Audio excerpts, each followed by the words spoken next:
Bismillahirrahmanirrahim. Alhamdulillah wassalatu wassalamu ala sayyidina Rasulillah wa ala alihi wa ashabihi mawala amma ba'du. Allahumma salli ala sayyidina Muhammad wa ala ali sayyidina Muhammad. Allahumma salli ala sayyidina Muhammadin al-fatihi lima ughliq wal khatimi lima sabaq nasirul haqqi bil haqqi wal hadi ila siratikal mustaqim wa ala alihi haqqa qadri wa miqdarihi azim. Dalam hadis qudsi Allah berfirman, kullu amali ibni adam lahu illa siyama fa innahu li wa ana ajzi bihi. Seluruh amalan ibnu Adam, seluruh amalan manusia adalah miliknya, kecuali puasa, ia adalah milikku dan aku yang akan memberikan balasan terhadapnya. Maksud bahwa amalan manusia adalah miliknya dan amalan puasa adalah milik Allah, maksudnya adalah bahwa amalan manusia di dalamnya terdapat kebaikan atau ketaatan untuk Allah Subhanahu wa taala atau kewajiban di dalamnya dalam Islam seperti zakat, puasa, haji merupakan amalan kewajiban yang di dalamnya manusia memiliki potensi riya. Berarti ketika dia memiliki potensi riya dalam ketaatan kepada Allah, maka ia mengerjakan sesuatu itu demi agar untuk manusia, demi agar dilihat oleh manusia. Maka ketika dia melakukan itu untuk manusia, maka tidak seutuhnya untuk Allah. Ketika dia mengerjakan sholat, menggugurkan kewajiban, tapi mengerjakan sholat kembali kemudian agar tidak dimarahi oleh guru atau agar dianggap alim, maka ia mengerjakan sesuatu ini agar dipandang baik.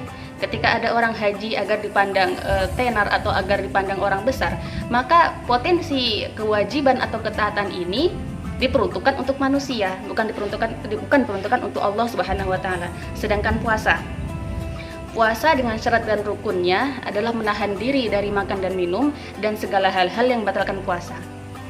Ketika orang berpuasa, ketika orang beranggapan puasa, kemudian dia berpuasa di hadapan manusia, kemudian ketika tidak terlihat oleh manusia dia makan, maka itu tidak disebut dengan puasa. Kenapa?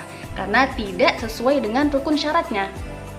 Akan tetapi ketika dia puasa, menahan diri dari segala makan dan minum dan segala hal-hal yang membatalkan puasa, kemudian dia menahan itu dengan sabar dan mengingat bahwa dia menahan ini demi puasa, berarti dia menahan ini demi menunaikan kewajiban dari Allah. Berarti dia menahan diri demi mengingat Allah.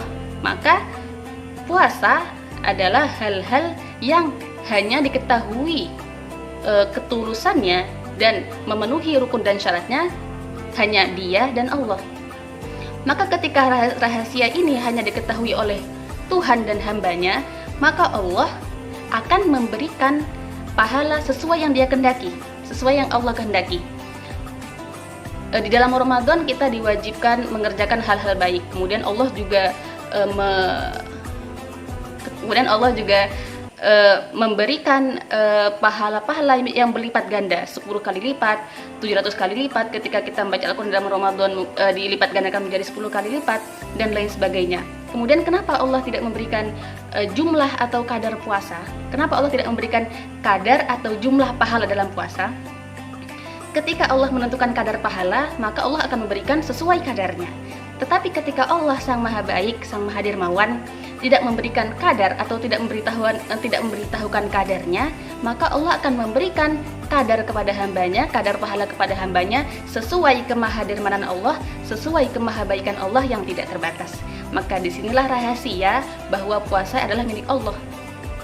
Dimaksudnya milik Allah adalah bahwa ketika kita melakukan puasa, mengingat Allah hanya demi Allah dan sesuai dengan syarat dan rukunnya, entah manusia melihat atau tidak, yang penting Allah melihat, maka Allah akan memberikan pahala sesuai kemahadermawanan Allah Subhanahu wa taala. Maka begitu juga pahala orang sabar. Sabar tidak terlihat, dia menahan sabar, menahan amarah. Oh, saya tidak marah agar tidak dimurkai oleh Allah. Begitu juga puasa, saya tidak makan. Manusia melihat atau tidak, saya tidak makan agar puasa saya diterima. Maka pertahanan diri dia dari segala melakukan hal-hal yang membatalkan ini merupakan zikir dia dari atau mengingat dia dari puasa, yaitu mengingat dia juga dari Allah. Karena puasa adalah perintah dari Allah Subhanahu wa taala. Maka disinilah keutamaan puasa. Semoga kita menjadi hamba-hamba yang selalu menunaikan kewajiban kepada Allah dengan segala tulus dan ikhlas. Semoga kita menjadi hamba-hamba Allah yang bertakwa. Wassallallahu ala sayyidina Muhammad wa ala alihi wasahbihi wasallam. Wassalamualaikum warahmatullahi wabarakatuh.